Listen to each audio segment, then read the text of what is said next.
అందరికీ నమస్తే అండి.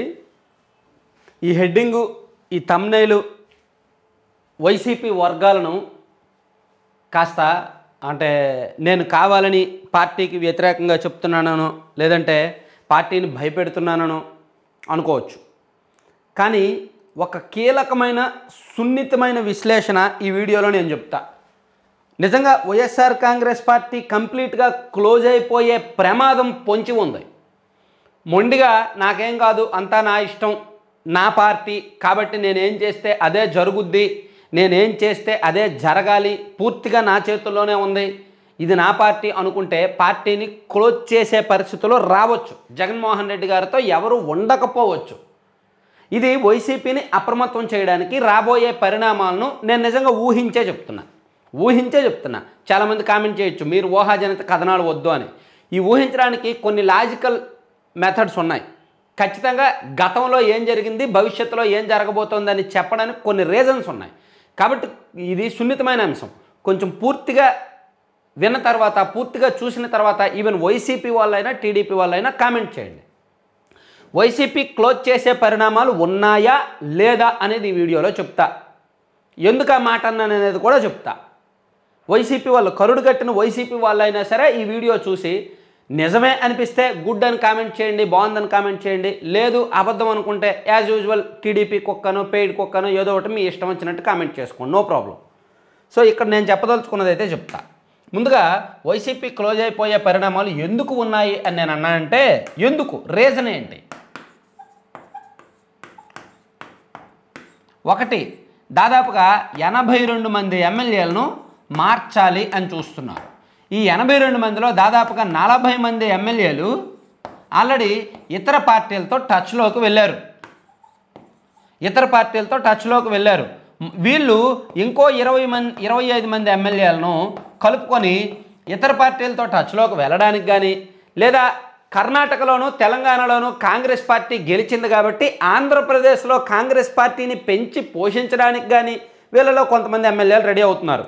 ఎందుకంటే ఈ మొత్తం ఎమ్మెల్యేల్లో చాలామంది ఈ మధ్య బెంగళూరులో మీటింగ్ పెట్టారు. బెంగళూరులో ఈ వారం రోజుల్లో 2-3 సార్లు మీటింగ్ పెట్టారు. ఈ మీటింగ్ వెనుక డికే శివకుమార్ గారు ప్లస్ కాంగ్రెస్ పార్టీ పెద్దల హస్తం ఉంది అనేది రాజకీయ వర్గాల సమాచారం. చాలా సున్నితంగా వినండి, మొత్తం భవిష్యత్తు కూడా చెప్తా. సో వైసీపీలో ఎమ్మెల్యేలను మార్చడం సాధారణంగా అంత ఆషామాషి వ్యవహారం కాదు. ఒకసారి ఎమ్మెల్యే స్థానానికి, ఎమ్మెల్యే స్థాయికి వెళ్ళిపోయిన తర్వాత అరే బాబు నీకు సీట్ ఇవ్వను, నువ్వు గెలవు అని చెప్తే వాళ్ళు జీర్ణించుకోలేరు, వాళ్ళు దాన్ని తట్టుకోలేరు. వాళ్ళు వైసీపీ పవర్లో ఉన్నంతకాలం, ఎమ్మెల్యేగా ఉన్నంతకాలం తెలుగుదేశం పార్టీని పార్టీ పెద్దలు చెప్పినట్టు తిట్టారు, టార్గెట్ అయ్యారు, విమర్శించారు, వ్యక్తిగతంగా టార్గెట్ అయ్యారు. చాలామంది ఓవర్ యాక్షన్ చేశారు, చాలామంది మాట్లాడకూడని అంశాలు మాట్లాడారు. వాళ్ళ రాజకీయ భవిష్యత్తు సమాధేగా, తెలుగుదేశం పార్టీలోకి వెళ్ళలేరు కదా, పూర్తిగా రాజకీయాల నుంచి విరమించుకోలేరు కదా. సో అందుకని ఆల్టర్నేటివ్ చూస్తున్నారు, అదే కాంగ్రెస్ పార్టీ. సో ఇక్కడ నేను ఒక అంశం చెప్పదలుచుకున్నా. నిజంగా ఈ ఎమ్మెల్యేలందరూ కాంగ్రెస్కి వెళ్తే కాంగ్రెస్ పార్టీ కూడా కర్ణాటకలో గెలిచిన తర్వాత తెలంగాణ మీద దృష్టి పెట్టారు. తెలంగాణలో గెలిచారు కాబట్టి ఆంధ్రప్రదేశ్ మీద దృష్టి పెడుతున్నారు. ఆంధ్రప్రదేశ్లో ఇప్పుడు రాబోతున్న ఎలక్షన్స్ కాకపోయినా 2029 నాటికైనా సరే మనం గెలవాలి అనే ఒక లాంగ్ ప్లానింగ్తో కాంగ్రెస్ పార్టీ ఉంది. వాళ్ళు గెలవాలి అంటే ఏం జరగాలి? ఇక్కడ వైసీపీ అనేది లేకుండా చెయ్యాలి, అదే కాంగ్రెస్ ప్లాన్. ఒకవేళ సెంట్రల్లో ఇండియా కూటమి వస్తే, అంటే కాంగ్రెస్ పార్టీ అధికారంలోకి వస్తే అదే జరుగుద్ది. ఎందుకు జరుగుద్ది, ఎలా జరుగుద్ది అనేది నేను చెప్తా, ఒక్కసారి జాగ్రత్తగా వినండి. ముందుగా మీకు ఒక అంశం చెప్పాలి. ఒక కీలకమైన అంశం ఏంటంటే, వైసీపీ అనేది ఏ విధంగా ఆవిర్భవించింది, వైఎస్ఆర్ కాంగ్రెస్ పార్టీ అనేది ఏ విధంగా ఆవిర్భవించింది?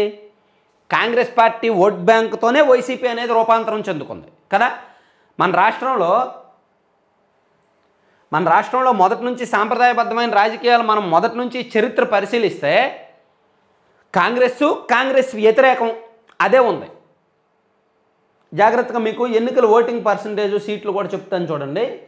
1962లో మన రాష్ట్రంలో జరిగిన అసెంబ్లీ ఎన్నికల్లో కాంగ్రెస్ పార్టీ అధికారంలోకి వచ్చింది.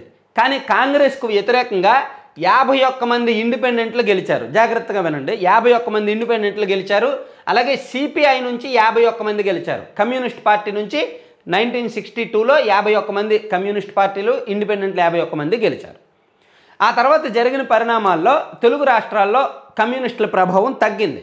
అప్పుడు 1967లో జరిగిన ఎన్నికల్లో ఇండిపెండెంట్లు 68 మంది గెలిచారు. చూడండి, స్వతంత్రులు ఆ రోజుల్లో ఎంతమంది గెలిచారో చూడండి, 68 మంది ఇండిపెండెంట్లు గెలిచారు. అలాగే 1972లో జరిగిన ఎన్నికల్లో 57 మంది ఇండిపెండెంట్లు గెలిచారు, 57 మంది.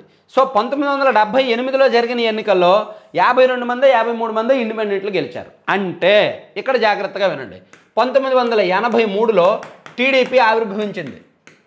సో ఇక్కడ మనకి ఏంటి అర్థం? కాంగ్రెస్ పార్టీ మీద విపరీతమైన వ్యతిరేకత ఉంది. కాంగ్రెస్ పార్టీకి వ్యతిరేకంగా ఒక బలమైన పార్టీ లేని కారణంగా ఇండిపెండెంట్లు ఎక్కువ మంది గెలుస్తున్నారు. ఈ ఇండిపెండెంట్లందరికీ, బలమైన నాయకులందరికీ ఒక గొడుగు ఏర్పాటు చేస్తే ఆ గొడుగు కిందకు అందరూ వస్తే కాంగ్రెస్కు ప్రత్యామ్నాయంగా మనం బలమైన పార్టీగా అవతరించవచ్చు. పైగా కాంగ్రెస్ పార్టీ పదే పదే ముఖ్యమంత్రులను మారుస్తున్నారు. రాజీవ్ గాంధీ గారు ఎయిర్పోర్ట్కి వస్తే అక్కడికి అంజయ్య గారు వెళ్తే ఆయన్ను అవమానించారు. సో ముఖ్యమంత్రులను మారుస్తున్నారు, ముఖ్యమంత్రులను అవమానిస్తున్నారు. తెలుగు ప్రజల ఆత్మగౌరవాన్ని కాంగ్రెస్ పార్టీ వాళ్ళు పట్టించుకోవట్లేదు. దశాబ్దాల తరబడి వాళ్ళు చెప్తున్నదే రాజకీయం జరుగుతుంది అని, అందుకే ఇండిపెండెంట్లు ఎక్కువ మంది గెలుస్తున్నారు. కాంగ్రెస్కు వ్యతిరేకంగా ఒక బలమైన నాయకత్వం ఉంటే ఖచ్చితంగా మాకు ఓట్లు వస్తాయని భావించి ఎన్టీఆర్ గారు 1982లో పార్టీ పెట్టారు. తెలుగుదేశం పార్టీ అనే పార్టీ పెట్టి 1983లో ఆ పార్టీ ఆవిర్భవించింది. జాగ్రత్తగా వినండి. సో 1983లో టీడీపీ ఆవిర్భవించిన తర్వాత బలమైన ఇండిపెండెంట్లు అందరూ టీడీపీలోకి వెళ్ళిపోయారు. గత 3-4 ఎన్నికల్లో గెలిచిన బలమైన ఇండిపెండెంట్లు అందరూ కూడా టీడీపీలోకి వెళ్ళి టీడీపీలో ఒక కొత్త నాయకత్వం తయారైంది. అప్పుడే కోడెల శివప్రసాద్ గారు, యనమల గారు, అలాగే కలమట మోహన్ రావు గారు, అలాగే కరణం బలరాం గారు కావచ్చు, ఇలా రాష్ట్ర వ్యాప్తంగా, అలాగే అంటే తెలుగుదేశం పార్టీ వచ్చిన తర్వాత రాష్ట్రంలో కొత్త నాయకత్వం వచ్చింది. కోడెల శివప్రసాదరావు గారు కానీ, యనమల గారు కానీ, కలమట, కరణం, ఇలా చాలామంది కొత్త నాయకులు. అప్పట్లో యంగ్గా ఉండేవాళ్ళు, యంగర్ జనరేషన్ వీళ్ళందరూ కూడా. అయ్యన్న పాత్రుడు కూడా అప్పుడే, కళా వెంకట్రావు ఆయన కూడా అప్పుడే, ఎర్రన్నాయుడు ఆయన కూడా అప్పుడే, అలాగే పరిటాల రవి గారు ఆయన కూడా అప్పుడే. సో ఇలా మొత్తం తెలుగు రాష్ట్రాల్లో మొత్తం మీద కలిపి దాదాపుగా ఒక 100 మంది కొత్త నాయకులు తయారయ్యారు. అప్పటికే ఇంకో 100 మంది ఇండిపెండెంట్గా ఆల్రెడీ నాయకులుగా ఉన్న వాళ్ళు ఉన్నారు. ఓవరాల్గా ఒక 200 మంది బలమైన నాయకులు, కొంతమంది ఫ్రెషర్లతో కలిపి తెలుగుదేశం పార్టీ ఒక సంపూర్ణమైన పార్టీగా అవతరించింది. సో ఇప్పుడు జాగ్రత్తగా వినండి. సో అలా జరిగిన ఎన్నికల్లో ఏం జరిగింది? 1983లో జరిగిన ఎన్నికల్లో టీడీపీకి 46%, కాంగ్రెస్కి 37% ఓటింగ్. 1985లో కూడా సేమ్ రిజల్ట్. 1989లో టీడీపీకి 36%, కాంగ్రెస్కు 46%. 1994లో టీడీపీకి 45%, కాంగ్రెస్కు 34%. 1999లో టీడీపీకి 44% ఓట్లు, కాంగ్రెస్కు 40% ఓట్లు. 2004లో టీడీపీకి 36% ఓట్లు, కాంగ్రెస్కు 43% ఓట్లు 2004లో. 2009లో టీడీపీకి 33% ఓట్లు, కాంగ్రెస్కు 38% ఓట్లు.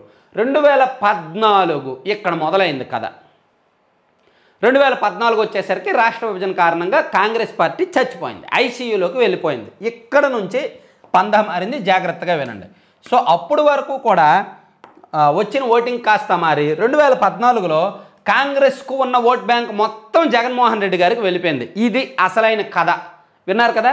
అంటే గతంలో సాంప్రదాయబద్ధంగా దశాబ్దాల తరబడి కాంగ్రెస్ పార్టీకి ఉన్న ఓట్ బ్యాంకే జగన్మోహన్ రెడ్డి గారికి వెళ్ళిపోయింది.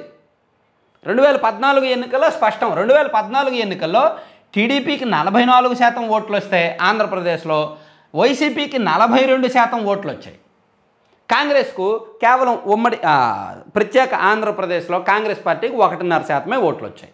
ఇక 2019 ఎన్నికల్లో టీడీపీకి 39.5% ఓట్లు వస్తే వైసీపీకి 50% ఓట్లు వచ్చాయి. ఆ ఎన్నికల్లో కూడా కాంగ్రెస్కు 1% ఓట్లే వచ్చాయి 2019లో కూడా. అంటే ఏంటి అర్థం? ఇక్కడ మొదటి నుంచి మన తెలుగు రాష్ట్రాల్లో జరుగుతున్న రాజకీయాల్లో కాంగ్రెస్ పార్టీని ఐసీయూలోకి నెట్టేసి కాంగ్రెస్ పార్టీ నుంచి బలవంతంగా నాయకత్వాన్ని, క్యాడర్ని, కార్యకర్తల్ని లాక్కొని జగన్మోహన్ రెడ్డి గారు ఒక గూడు కట్టుకున్నారు. సో జగన్మోహన్ రెడ్డి గారు ఒక పొలిటికల్గా ఒక గృహాన్ని నిర్మించుకున్నారు. మంచిదే, ఇది జగన్మోహన్ రెడ్డి గారి పొలిటికల్ వైఎస్ఆర్సీపీ. కానీ ఇది ఎవరిది? దీని పునాదులు ఎవరివి? దీని పునాదులు ఎవరివి అని తెలియాలంటే ఇది చూడాలి. ఇది చూస్తే తెలుస్తుంది, ఈ ఓటింగ్ పర్సంటేజ్లు చూస్తే తెలుస్తుంది. ఆ పునాదులు కాంగ్రెస్ పార్టీవి. అంటే కాంగ్రెస్ పార్టీ పునాదుల మీద జగన్మోహన్ రెడ్డి గారు వైఎస్ఆర్సీపీ అనే ఒక ఇల్లును నిర్మించుకున్నారు కదా. సో ఎప్పటికైనా ఈ పునాదులు మావి, మేము ఈ ఇంటిని నిర్మించుకోవాలి, లేదా ఈ ఇల్లు మాది అని కాంగ్రెస్ పార్టీ వాళ్ళ దగ్గరకు వస్తుంది. అంటే వైసీపీ అనేది ఒక తాత్కాలిక షెడ్డు. వైసీపీ కాంగ్రెస్ పార్టీ భూమిని ఆక్రమించి వైసీపీ అనే షెడ్డును నిర్మించుకున్నారు. అవునా కాదా? కాదు అనేవాళ్ళు కొంచెం పాత రాజకీయ చరిత్రను చూడండి. Congress party vote bank, Congress party చరిత్ర చూడండి. సో వైసీపీ వచ్చిన తర్వాత కాంగ్రెస్ పార్టీ పక్కకు వెళ్ళిపోయింది. సో ఇప్పుడు మళ్ళీ కాంగ్రెస్ పార్టీ కర్ణాటకలో గెలిచింది కాబట్టి, టీఎస్లో గెలిచింది కాబట్టి, ఏపీలో కూడా వాళ్ళకి మూలాలు, పునాదులు బలంగానే ఉన్నాయి కాబట్టి మా పార్టీ మాది, మా భూమి మాది, ఈ షెడ్డు మాది అని కాంగ్రెస్ పైకి లేవదు అని గ్యారంటీ ఏంటి? సో వాళ్ళకి అంటే ఇక్కడ ఒక్క మాట చెప్తే జాగ్రత్తగా వినండి. కాంగ్రెస్ పార్టీ ఆల్రెడీ పక్క రాష్ట్రాల్లో బలం పుంజుకుంది.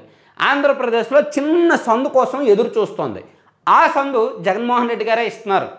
పార్టీలో ఎమ్మెల్యేలకు సీట్లు ఇవ్వకపోవడం ద్వారా, బలమైన నాయకత్వాన్ని తిరస్కరించడం ద్వారా, మీరు ఓడిపోతారు, మీకు సీట్ ఇవ్వను అని అవమానించడం ద్వారా జగన్మోహన్ రెడ్డి గారు కాంగ్రెస్ పార్టీకి ఆంధ్రప్రదేశ్లో డోర్లు తెరుస్తున్నారు. ఈ ఎమ్మెల్యేలు ఎవరైతే ఉన్నారో వాళ్ళందరూ ఆ డోర్ల ద్వారా కాంగ్రెస్ పార్టీలో దూరితే ఇక్కడ నెమ్మదిగా వైసీపీ కట్టుకున్న గూడుని కాంగ్రెస్ పార్టీ ఆక్రమించుకోవడం మొదలవుద్ది. అదే మొదలైతే వైసీపీ ఉంటుందా ఉండదా? ఇప్పుడు కామెంట్ చేయండి. నేను చెప్పిందంత అర్థమైందిగా? పాత స్టోరీ పురాణం అంతా చెప్పాను. అంటే ఇక్కడ కాంగ్రెస్ పార్టీకి, ఇక్కడ కాంగ్రెస్ పార్టీ ప్రస్తుతానికి ఒక పిల్లండి, వైసీపీ అనేది ఇలా ఉందండి, టీడీపీ అనేది ప్రస్తుతానికి ఇలా ఉందో అనుకుందామండి. సో ఇక్కడ వీళ్ళకి వచ్చిన ఓట్లన్నీ కాంగ్రెస్ ఓట్లే, ఎందుకంటే ఈ కింద ఉన్న పునాదులన్నీ కాంగ్రెస్ పునాదులే. సో వీళ్ళు పైకి లేసే కొద్దీ వీళ్ళు తగ్గిపోతారు. అర్థమైందా? సో వీళ్ళు ఇంకా పైకి లేసే కొద్దీ వీళ్ళు ఇంకా తగ్గిపోతారు. ఈ వైసీపీ అనేది ఇంకా తగ్గిపోతుంది. అలాగే వీళ్ళు ఇంకా పైకి లేసే కొద్దీ ఇది ఇంకా తగ్గిపోద్ది వైసీపీ అనేది. అలాగే వీళ్ళు ఇంకా పైకి లేసే కొద్దీ వీళ్ళు ఇంకా తగ్గిపోతారు. అవునా కాదా? సో అంటే ఆంధ్రప్రదేశ్లో కాంగ్రెస్ పార్టీ ఒకవేళ ఏమాత్రం పుంజుకున్నా, వాళ్ళకి 5% ఓట్లు వచ్చినా సరే, కాంగ్రెస్కు 5% ఓట్లు వచ్చినా ఆ 5% ఓట్లు వైసీపీవే, జగన్మోహన్ రెడ్డి గారికి రావాల్సినవి. సో ఒక రకంగా వైసీపీ అందుకే రిస్క్లో ఉంది. వైసీపీ పార్టీ క్లోజ్ చేసే ప్రమాదం పొంచి ఉంది. అందుకే నేను ఈ వీడియో చేశాను. విన్నవాళ్ళు వినొచ్చు, లేని వాళ్ళు లేకపోవచ్చు, కానీ ప్రమాదం అనేది అయితే ఉంది. Thank you.